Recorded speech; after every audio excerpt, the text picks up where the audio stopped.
Hello, everyone, and welcome back to another marathon preparation video. I think this one, out of the entire series that we've done so far, is going to be relatively short compared to the other ones, but there's still going to be a good bit of really important information that I'd like to share with you. I'll start off with one of these tools that I actually like to use really frequently when I'm training.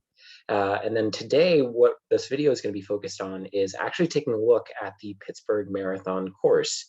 I'd kind of like to go through at just about a mile by mile standard, just to see what this courses look like, what you can expect whenever you're going up on race day, and then potentially how to, kind of strategize your race, how I would approach different miles and how you might reserve yourself for different parts of the race, just so you can make sure you get through the tough parts of the course. Okay. As usual, I'll do a little bit of screen sharing. So I'll start here. Let's see. And then I'm going to pull up one of these tools here. The first thing that I'm going to show you guys, I think is a really important tool, is the Pittsburgh Marathon website. I think there's a lot of really, really good information on here, and you can click through and find a bunch of different stuff related to the race day availability in terms of what you can expect to see on the course and around the course area. And obviously your start date, right? This is May 1st, and it's going to be at 7 a.m. Most people that are running the Pittsburgh Marathon are going to be locals, but if you're coming into the area, you can expect this time of year to be decently warm, right? And maybe a little bit of rain even. So I think being able to prepare for that type of weather on race day is another really important thing to do. Right? But yeah, click around this website. I think there's a lot of really good information about the course, the different things that are going to be offered on race day, and even a few other tools that you can kind of look at. Each of the different races that are provided, as well as some training plans on top of what I have given you, are available on this website. One really important thing that's also on this website is the course map itself, and this is what we're going to be taking a look at today. Right, so you can see that they've outlined different colors here on the course, and I can zoom in on different parts. The start and finish is right in downtown, which is really neat. So it's cool that you'll be able to see a lot of the really big meaty parts of Pittsburgh throughout the entire race. And I think this is a really, really great way to see the entire city. And it's funny, I'm looking at this course map. These are a lot of places that I've run before. So hopefully in my breakdown of the entire course, it'll be nice for me to be able to say, you know what, I think I know a little bit about this area, maybe a little bit hillier, maybe a little bit more flat where we can pick up the pace a little bit, but we'll kind of go through that, okay? The tool that I wanted to talk about really quickly, and I'm just gonna wait for this toolbar up top to go away. Oh goodness, here we go.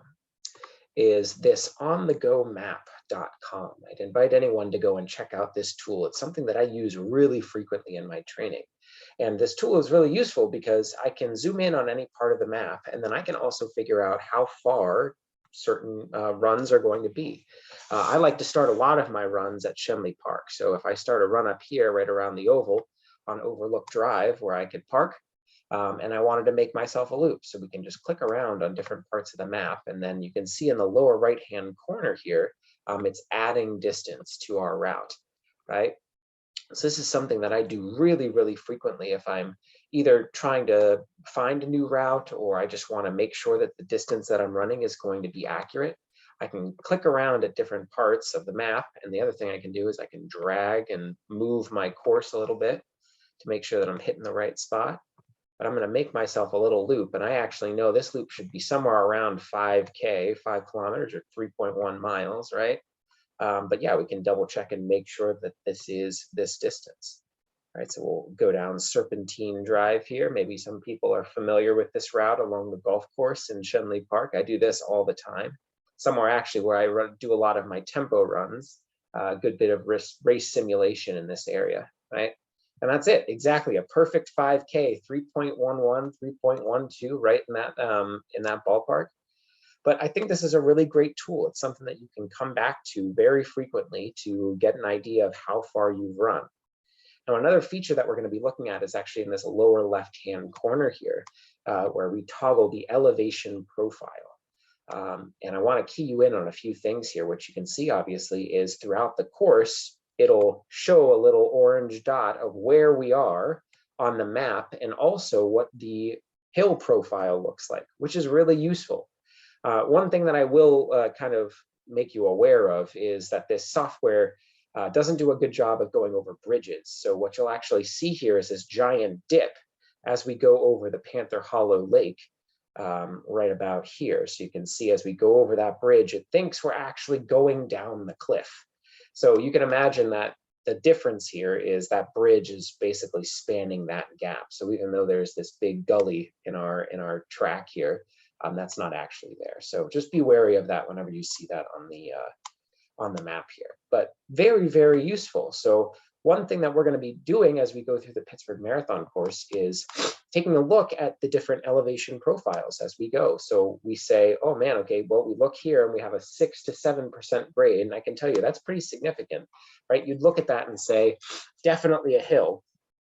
You can look at this part of the course and say, okay, well, whenever I get onto, let's see what the name of this road is, right? This is West Circuit Road.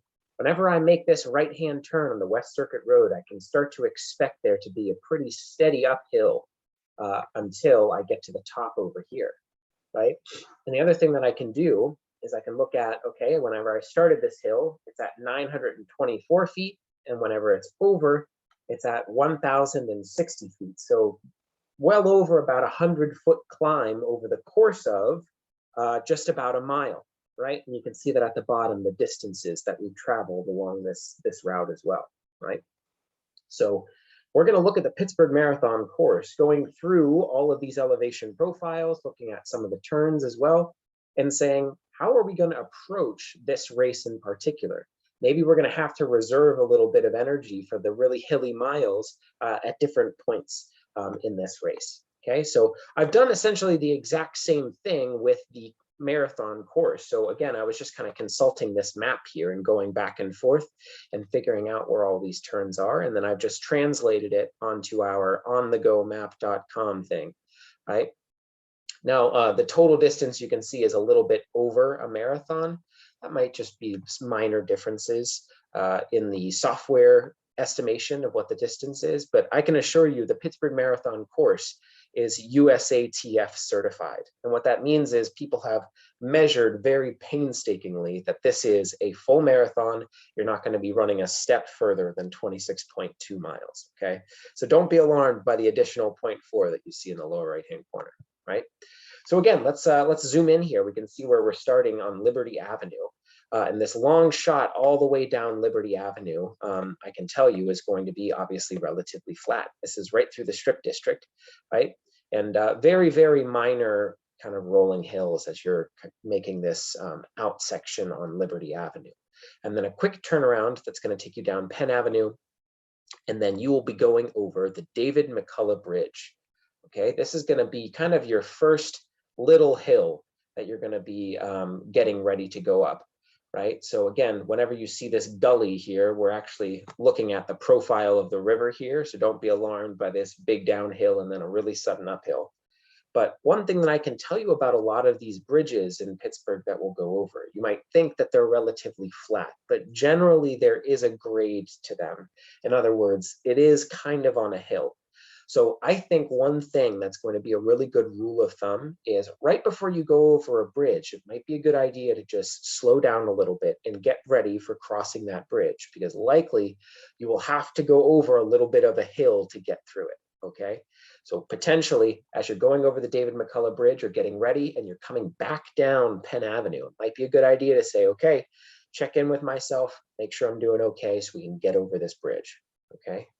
Again, one big thing that's going to be coming up here is this first hill on East Ohio Street. You can see that there's a relatively short but quick hill on East Ohio before you make the left onto this road right here. And this is actually an area that I don't run in very often. So Cedar Avenue, it looks like that you'll be making this left and coming back around kind of in the PNC Park and Heinz Field area. As you're kind of looping through the North Shore. So here's PNC Park, which will be a lot of fun. But again, as you are going through this Allegheny Center area, there's going to be one hill that you should be aware of here. This looks decently significant, right? So as you are coming up whatever this road is, this is the East Commons Road. You will definitely be on a hill here. So I would keep aware of that as you are coming into this area. Again, just making sure you're storing up a little bit more energy, or at least taking it relatively easy, especially this early on in the race. At this point, we are just about 4.5 miles into the race of 26.2. Definitely make sure we're not crushing it up these hills. We want to reserve some energy for the later parts. As you can see, there's going to be some pretty significant climbs later on. Okay. Now, I can tell you here, as we go through the North Shore and we cross over this West End Bridge, we'll make a short turnaround in the West End area and then start coming down Carson Street. Carson Street is relatively flat, I would say. Now, there's going to be a few minor rollers as we're going down West and East Carson Street, but this is a really, really pretty area. I'm sure many of you are familiar with it if you're from the Pittsburgh area, but this is a really great way to kind of see the point and the skyline of Pittsburgh as you're coming down Carson Street. This is one of my favorite views of running in Pittsburgh. So I think you're really going to have something to look forward to there. Right. So again, we're going to come all the way down West Carson Street and East Carson Street. One thing that I can tell you in my experience with these really long stretches of road, this is where the mind can tend to kind of wander off a little bit. If there's a pace or a goal that you are shooting for, I would say it's easiest to let those paces slip when we don't have a lot of turns. So I would keep that in mind as you are moving through the course, especially on this portion of the race. When we're getting towards 10 miles, the fatigue could be starting to settle in, but we should still feel relatively strong. It might be easy for us to think, okay, we can relax. We want to stay engaged. We want to make sure that we're still present on the course as we are moving through, especially this very, very long section of Carson Street. Okay. Now, here's going to be another really interesting portion of the course, because again, as we go over a bridge, my first thought especially isn't, oh, this is going to be a massive hill. But I can tell you in my experience, this Birmingham Bridge is going to be probably the toughest part of the entire course. Okay. I've had friends and even my girlfriend run that Pittsburgh half marathon and told me going over this bridge was one of the toughest parts of the course. And sure enough, again, we can look at this elevation profile. We can see the little dip on the bottom of our screen here, right around 12 miles, right? But then again, right after we're going over that bridge, we can see this really significant climb, right? And that's as, again, we're starting to go up Forbes Avenue. So again, when I'm talking about remaining present on the course, as you're coming down Carson Street, I want you guys to keep in mind that this bridge and this major climb on the course is coming up. If you need to check in with yourself and say, okay, maybe we slow down a little bit, reserve some energy for this portion of the course, I think that's going to be a really good idea. Okay. So we're going to make this really big push up Forbes Avenue as we see this climb here. And this is what's going to get us to the halfway mark of the course. Okay. So 13.1 miles, right as we are crossing Bouquet and we're coming into this Shenley Plaza area, you should see probably a timing mat or a clock indicating to you that you've reached the halfway point of the race.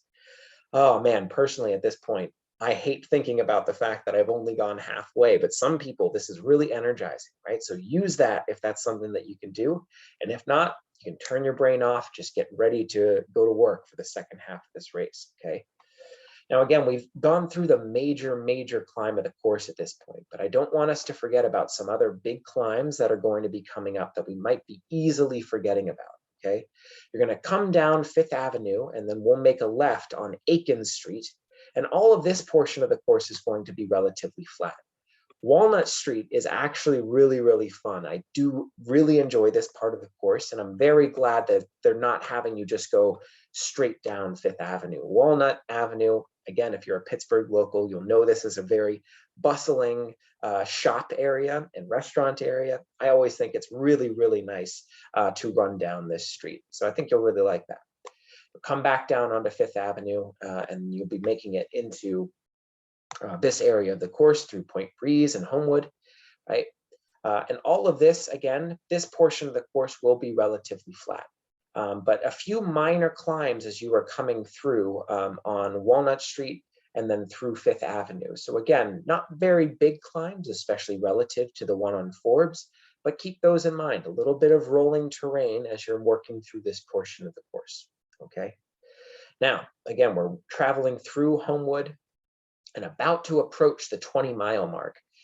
This portion is going to be relatively flat as we're coming down East Liberty, but anyone who is, again, familiar with the Pittsburgh area, Highland Park, and this portion of the course is going to be a very steady uphill up towards Highland Park. So again, as you are about to make this right onto Highland Avenue, I would prepare yourself for one kind of significant climb here before you make the left on, Bryant Street here. Okay, so once you make that left turn, you can expect a nice downhill. So that's going to be a great reward for you. But again, a nice steady uphill to get you to Bryant Street before you start making your way back downtown. I think at this point in the race, it's going to be really easy for you to start thinking, wow, we're really close to the end. And you are, right? So as you make this left and you're back onto Negley Avenue, you're going to hit the 21-mile mark. So we're a significant portion of the way into the race. And aside from one more climb, and let's see where specifically this is, right? So again, this is going to be as you are climbing on Baum Boulevard, okay? As you get onto Baum Boulevard and you're making a right turn onto Liberty Avenue, this is going to be your final climb of the entire race.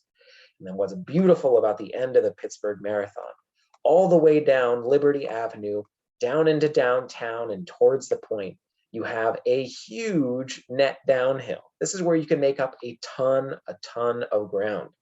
Okay, so definitely look forward to that. And then it is pretty much smooth sailing all the way into the finish. Very, very flat as you make your way back down towards the point. Okay. Overall, I think this is a really, really cool course. It's a great way to see the entire city. But on the scale of difficulty for a marathon race, I would rate this as relatively high. This is definitely not an easy course. I would say it's got some technical hills and you've got some efforts that you're going to have to work through. It might be useful for you to come back to this video, especially closer to the race, so you can refamiliarize yourself with some of the major climbs that you're going to be facing throughout the course. Knowing where they are and when to expect them is going to be half the battle. Imagine you're racing next to someone who isn't from Pittsburgh, right? And they don't know that, oh man, climbing up Highland Avenue around 20 miles is going to be a little bit of a shock to the system. Imagine they had gone a little bit too hard in miles 18 and 19 and weren't ready for that last hill. What an opportunity for you, having seen this video or being a Pittsburgh local yourself, to really go to work there and start picking people off, right? So be thinking about that, especially as we get closer to the race. Okay. Again, just to recap everything that we went over, I definitely invite you to go back to the Pittsburgh Marathon website, check out all of the details about the race and race day experiences that you'll have. Go over and look at the map that they provided. It'll also show you where these water stations are going to be, something that I would definitely encourage everybody to do, something that we'll talk about in a future video, especially with race day tactics, right? And then we also got introduced to this on-the-go map tool that I genuinely love to use whenever I'm making routes for myself and figuring out how far I've run. Right? Take a look at this course map, familiarize yourself with all the biggest hills, and wishing you all the best on your training and on race day. We'll talk to you soon.